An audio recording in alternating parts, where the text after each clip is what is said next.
10 बजे से लेकर 11 बजे के बीच में उपस्थित हूं आप सबके सामने। आज जिनकी कुंडली लेकर के आया हूं, ये कुंडली आई है, जगह का नाम तो नहीं पता, नेपाल से ये कुंडली आई है, कुछ अटपटा सा नाम है, SYANGJA। अब ये जो भी हो, आप लोग इसको समझ लीजिएगा। नेपाल से ये कुंडली है, 10 अगस्त 1995 इनका डेट ऑफ बर्थ है। इन्होंने प्रश्न में सबसे पहले यही पूछा है, पंडित जी मैं बहुत कंफ्यूज रहता हूं। और ये इनकी कुंडली के लग्न में ही कंफ्यूजन है। सूर्य और शुक्र एक साथ जब किसी भी भाव में बैठ जाते हैं भगवान, तो उस जातक को कंफ्यूज करते हैं, भ्रम में रख देते हैं। जल्दी ही मैं आप लोगों के सामने बृहद पाराशर होरा शास्त्र के अध्याय को लेकर के उपस्थित होने वाला हूं, और उसके साथ साथ राशि फल भी जल्दी ही शुरू करूंगा, जो बिल्कुल ही अलग और अनूठे तरीके का होगा, अनूठा होगा। अभी एक दो काम कुछ बाकी है मेरे अपने पर्सनल, इस वजह से सोच रहा हूँ कि अगर वो काम बीच में आ जाएगा तो फिर गैप न लेना पड़े, तो बनाऊंगा तो लगातार ही बनाऊंगा। इस वजह से अभी शुरू नहीं कर रहा हूँ, नहीं तो अब तक शुरू कर दिया होता। आइए विषय पे लेके आता हूँ। सबसे पहले पसंद का बटन दबाएं, जय श्री कृष्ण लिखने के साथ डेट ऑफ बर्थ, टाइम और प्लेस लिखें, और अपना प्रश्न लिखें जो भी आपको परेशान करता है, और रविवार के सुबह का कार्यक्रम अवश्य देखें। हमारे चैनल पे आपको बहुत सारे प्लेलिस्ट बने हुए हैं, मिल जाएंगे। राहु केतु से, उपाय से संबंधित विभिन्न लग्नों की कुंडलियाँ, उसके बाद कौन से लग्न में कौन सा रत्न पहना जाता है, उपाय विभिन्न ग्रहों के लिए क्या करने चाहिए, वास्तु से संबंधित है, हथेलियों से संबंधित है, बहुत सारे प्लेलिस्ट मैंने बनाए हैं। आप लोगों को बहुत ज़्यादा सहूलियत होगी देख लेने से। विषय ये प्रश्न इनके मैं पढ़ देता हूं। इन्होंने प्रश्न जो पूछा है उसमें पहला प्रश्न पूछा है कि मैं बहुत कंफ्यूज रहता हूं।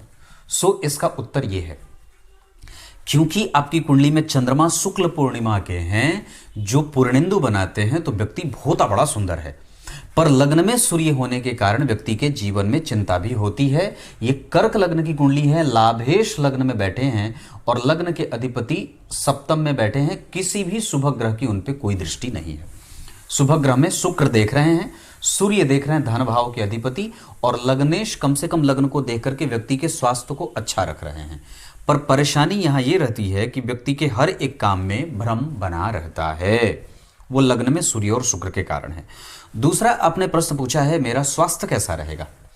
जन्म कुंडली के 6वें भाव के अधिपति पंचम भाव में बैठे हैं, और उनके पीछे राहु बैठे हैं।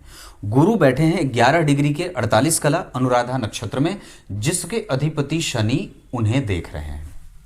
नक्षत्र का अधिपति अगर नक्षत्र को देखेगा, जैसे नक्षत्र में गुरु बैठे हैं अनुराधा के, और गुरु अनुराधा के और चंद्रमा अनुराधा के कभी भी खराब नहीं होते, ये बात पक्की है। चंद्रमा अगर अनुराधा नक्षत्र में आपकी कुंडली में बैठे हैं तो गुरु और चंद्रमा अनुराधा के बड़े प्रिय हैं। इन लोगों को बड़ा आसान हो जाता है, और नक्षत्र का अधिपति भी इन्हें देख रहा है, तो ग्रह को बल मिलेगा। पंचम भाव में अकेले जो गुरु होते हैं वो व्यक्ति को एक तरीके की संतति वाला बना देते हैं, या तो खाली पुत्र हो या तो खाली पुत्री हो, या कई बार संतान से मतभेद होती है, या बहुत देर से संतान के सुख की प्राप्ति होती है। तो ये अगर संतान के बारे में बात कही, एजुकेशन ठीक होता है, उसमें कोई परेशानी नहीं है, व्यक्तित्व गहरा होता है, समझदार भी होता है। और वैसे भी आपकी कुंडली का चंद्रमा शुक्ल पूर्णिमा का है, जो व्यक्ति को बड़ा ही पॉजिटिव बनाता है। तो स्वास्थ्य में जब 6वें भाव के अधिपति शनि से दृष्ट होंगे, तो कई बार, चूंकि ये जो भाव होता है ये भाव रोग का है, और रोग भाव के अधिपति पे इस कुंडली के मारकेश की जब दृष्टि पड़ेगी, तो शनि में जब भी गुरु का अंतर आएगा, या गुरु में जब कभी भी दशा में शनि का अंतर आएगा, तो व्यक्ति को स्वास्थ्य जनित समस्या होगी, हड्डियों से हो, पेट से हो, कमर से हो, आदि आदि चीजें। और यहाँ पे भी शनि जो है वो व्यक्ति को आयु तो दे रहे हैं, पर परेशानी ये होगी कि आयु के साथ वो रोग भी देते हैं। तो मतलब ये दोनों ही चीजें बनती हैं। और साथ ही साथ एक और भी अच्छी बात है कि चंद्रमा से शनि दूसरे भाव में बड़े ही धनवान बना देते हैं जातक को। जातक के लिए बड़ा, वो धन के मामले में ये बड़ा अच्छा होता है। चंद्रमा से 11 घर आगे गुरु व्यक्ति को लाभान्वित करने वाला बना देते हैं। चंद्रमा से 7 घर आगे शुक्र और सूर्य व्यक्ति को सुंदर पत्नी पर चिंतित मानसिकता का बनाते हैं। विभिन्न ग्रह जो आपकी कुंडली में बैठे हैं वो चंद्रमा से कौन से संबंध में है, ये बहुत ही आवश्यक होता है। अगला प्रश्न इन्होंने पूछा है, मेरे माँ बाप के स्वास्थ्य कैसी रहेगी। आपकी कुंडली में जो स्थिति मैं समझ रहा हूं, यहाँ पे केतु हैं और यहाँ राहु हैं, इसके अधिपति लग्न में सूर्य के साथ बैठे हैं, तो माता को हृदय क्षेत्र से संबंधित समस्या हो सकती है और पिता को थोड़ी बहुत दवाइयां चलती रहेंगी हमेशा। पर उनका स्वास्थ्य, अगर सूर्य से 4 घर आगे देखें तो राहु बैठे हैं और इस भाव के अधिपति के संग बैठे हैं, इस वजह से हमें थोड़ी बहुत सावधानी से ही बिताना होगा। चंद्रमा से 4थे घर की स्थिति जो बनी है वो भी दवाइयों के साथ ही बीत रही, मतलब दोनों को दवाइयों पे डिपेंड रहना पड़ता है। आपकी कुंडली में आपने पूछा है दाम्पत्य कैसा रहेगा।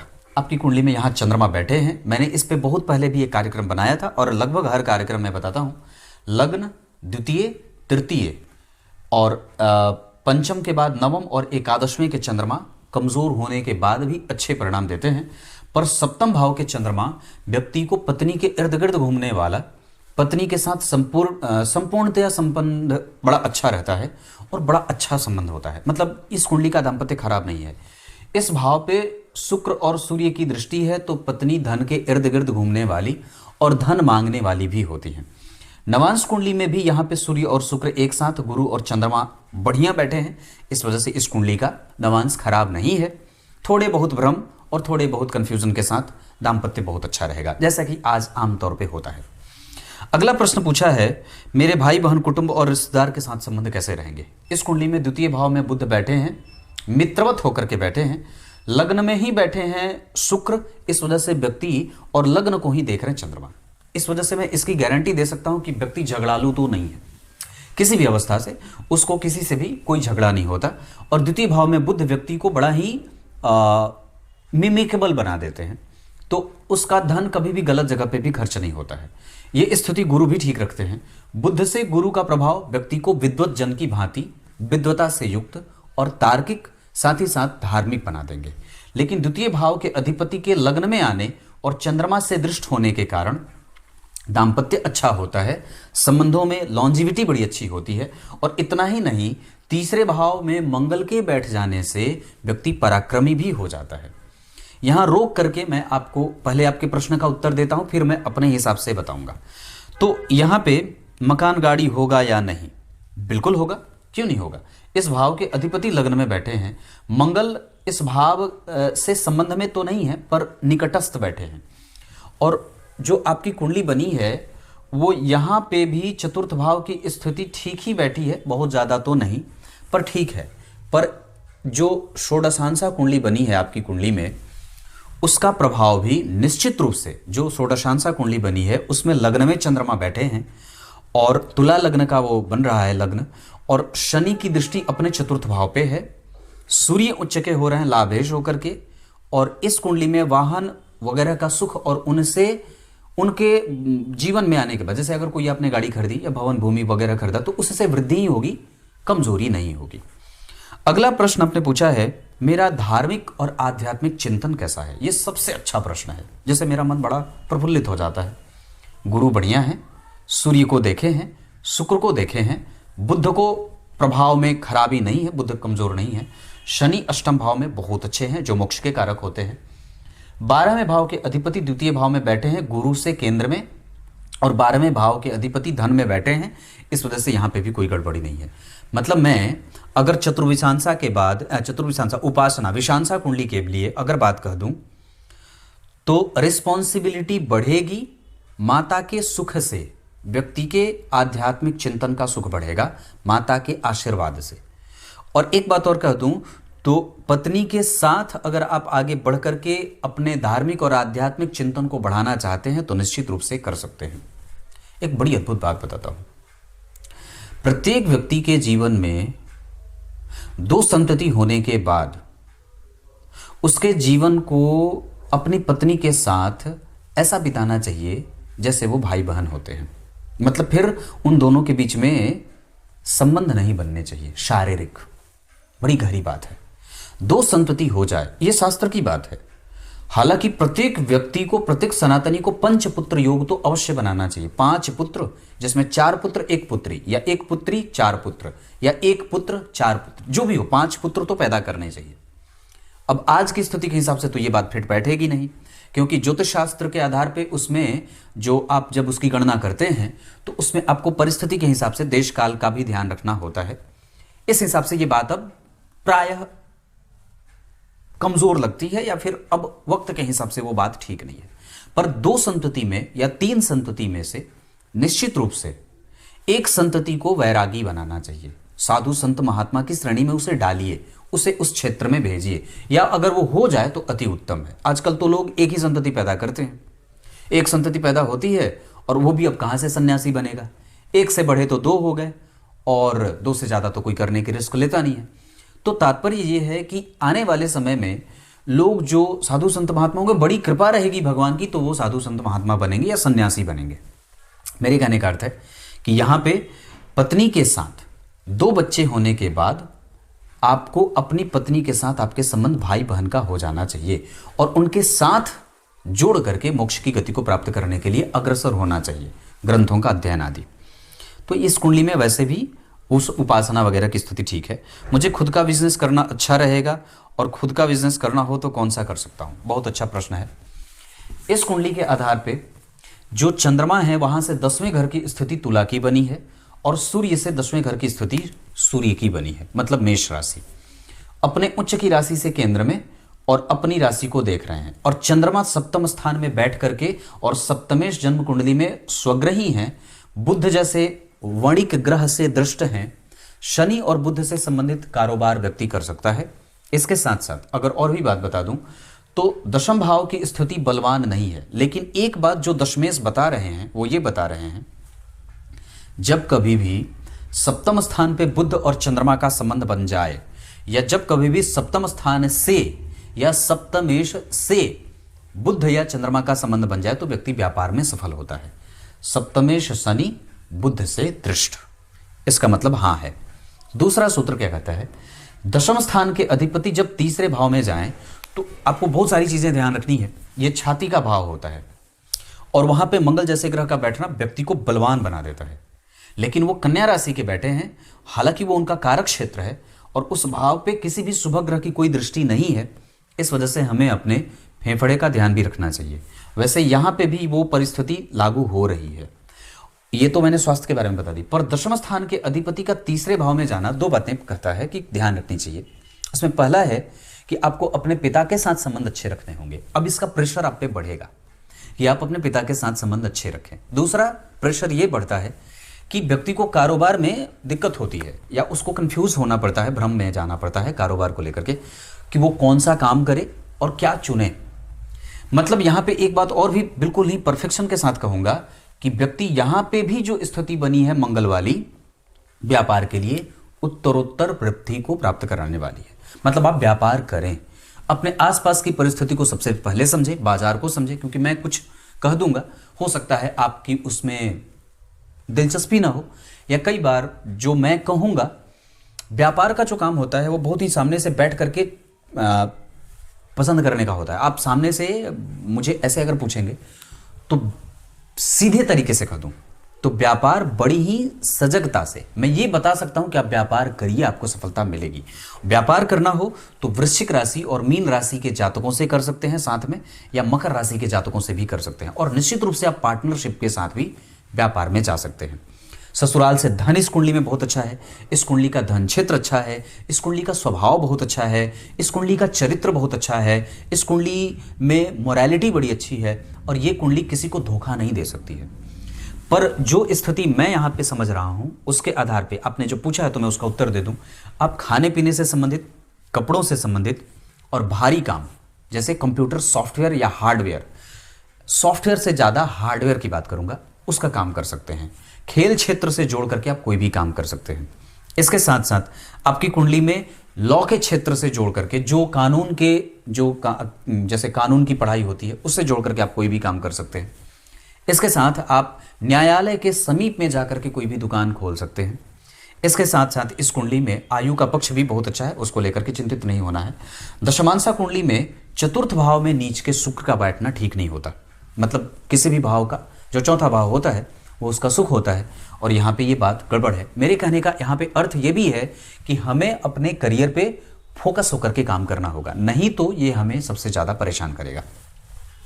सूर्य के साथ बुध और गुरु यहाँ पे तुला के बैठे हैं। 100% ये कुंडली व्यापारिक है, और मैं दावे से ये बात कह सकता हूँ। आप तब तक, चूंकि आपकी कुंडली का चंद्रमा शुक्ल पक्ष के पूर्णिमा का है, और शुक्ल पक्ष का पूर्णिमा बड़ा अच्छा है, कुछ कुछ मामलों में कमज़ोर भी और कुछ कुछ मामलों में परेशान भी। जैसे शुक्ल पक्ष के पूर्णिमा के दिन ऑपरेशन नहीं करना चाहिए, उस दिन रक्त प्रवाह बहुत ही चरम पे रहता है। तो जब कभी भी कोई सर्जरी करनी हो तो शुक्ल पक्ष के चतुर्दशी को या शुक्ल पक्ष के पूर्णिमा को नहीं करना चाहिए। वहाँ पे चंद्रमा का प्रवाह बड़े ही प्रबलता से देखने को मिलता है, इस वजह से रक्त प्रवाह बहुत ज़्यादा हो जाता है, तो ये बात है। लेकिन शुक्ल पक्ष के पूर्णिमा धनवान बड़ा अच्छा बनाते हैं। ये शुक्ल पक्ष के पूर्णिमा व्यक्ति को बड़ा ही सुंदर मानसिकता का बनाते हैं, उसका चरित्र खराब नहीं होता। वो ये इन सब भी मामलों में चंद्रमा अच्छे होते हैं। और शुक्ल पक्ष के खास करके दिन का जन्म बड़ा अच्छा होता है। कृष्ण पक्ष में दिन का जन्म अच्छा होता है, शुक्ल पक्ष में रात्रि का जन्म अच्छा होता है। तो यहाँ पे भी इनका जन्म जो है वो शाम को सुबह के 4:45 का है, सूर्योदय से पहले का है, तो ठीक नहीं है, खराब नहीं है। यहाँ पे दशम और लग्न के अधिपति गुरु और बुध एक साथ बैठ रहे हैं। डेफिनेटली आपकी कुंडली में पढ़ाने का काम, पढ़ने का काम, स्टेशनरी बुक शॉप वगैरह का काम या पब्लिकेशन वगैरह का काम भी बहुत अच्छा बनेगा। फलों का काम भी इस कुंडली के लिए बहुत अच्छा बनेगा। इतनी सारी चीज़ें। अभी राहु की दशा है 2029 के जनवरी तक। अगर हो सके तो इसे ठीक करने के लिए लाजवर्त धारण करना चाहिए, 7.25 रत्ती का शनिवार को पहनना चाहिए। और इस कुंडली के आधार पे धनेश सूर्य का रत्न भी धारण किया जा सकता है। मैं तो इसे खराब नहीं कहूँगा। यहाँ पे थोड़ी बहुत अगर कन्फ्यूजन नहीं होती, क्योंकि यहाँ के धन है, यहाँ के लाभेश और यहाँ के पराक्रमेश होकर के नीच के हैं, जिनका नीच भंग कमजोर हो रहा है, तो सूर्य को मैं बल दूं तो थोड़ा ठीक रहेगा। वैसे इस कुंडली के आधार पे आप अगर चाहें तो गुरु का रत्न भी पहन सकते हैं, क्योंकि नौमांश कुंडली में भी गुरु तुला के हैं, यहाँ पे वृश्चिक के हैं और यहाँ पे भी गुरु तुला के हैं। 200% ये कुंडली व्यापार में ही सफल होगी, पक्की बात है। नक्षत्र के आधार पे बात करूं तो सूर्य आपकी कुंडली में जिस नक्षत्र में बैठे हैं उस नक्षत्र का प्रभाव आपको कंफ्यूज कर रहा है। आश्लेषा के बैठे हैं, कई बार वो भ्रम में लेके जाते हैं। सूर्य आत्मविश्वास को कमजोर कर देते हैं, 23 डिग्री के बैठे हैं। चंद्रमा श्रवण के बहुत अच्छे हैं। मंगल जन्म कुंडली में हस्त, पराक्रमी और यशस्वी बना रहे हैं। साथ ही आपके कम्युनिकेशन को बहुत ही ज्यादा धार दे रहे हैं। बुध का प्रभाव आपकी कुंडली में आपको भ्रमित करने वाला तो नहीं है, पर आपको अनुभवी बना रहा है और आपकी वाणी में बल दे रहा है। गुरु का प्रभाव आपकी कुंडली के लिए बहुत अच्छा है, क्योंकि नक्षत्र का अधिपति शनि उन्हें देख रहा था।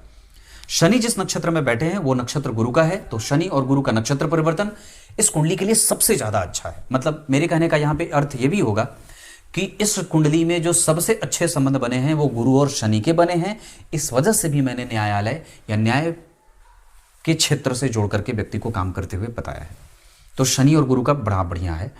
और गुरु के बाद शुक्र बढ़िया बैठे हैं, पर वो आपको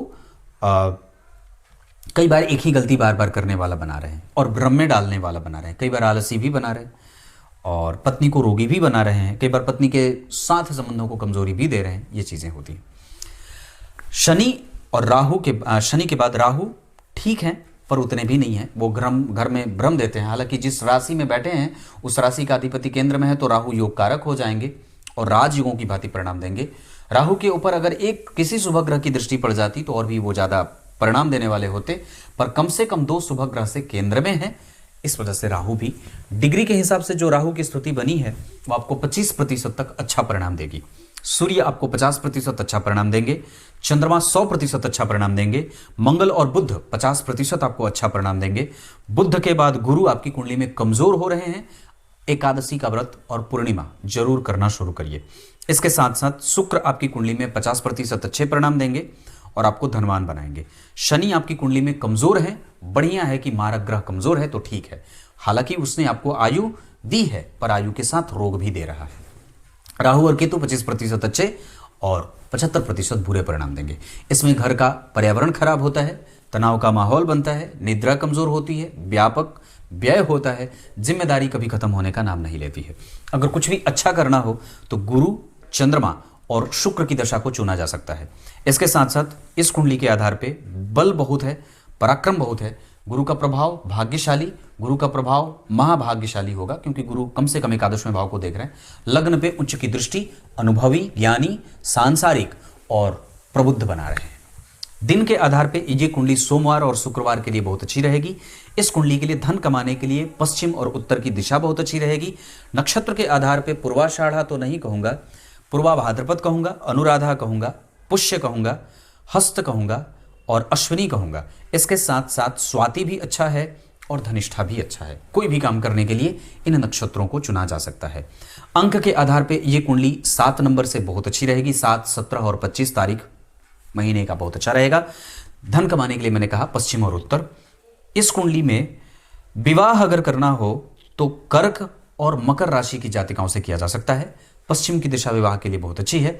यह कुंडली गुरु की दशा में बल हो तो ठीक हो, और उस बल की वृद्धि के लिए सबसे पहले आपको मैंने जो रत्न कहा है उसमें से कोई भी धारण कर लीजिए, पर अभी तत्काल लाजवर्थ। निद्रा से कोई भी समझौता मत करिएगा, ब्रह्मचर्य का पालन करिए। वो आजकल के बच्चों को ज्यादा कंफ्यूज कर रहा है। और दरअसल ग्रंथों का अध्ययन, जिसमें गीता जी के 11वें अध्याय का पाठ आपको नित्य प्रतिदिन प्रत्येक दिन करना चाहिए। पीपल के वृक्ष के पास अवश्य ही जाना चाहिए और उसकी परिक्रमा करके कभी कभी दूध से उन्हें सिंचित कर देना चाहिए, गाय के दूध से। तब तक के लिए बहुत बहुत नमस्कार।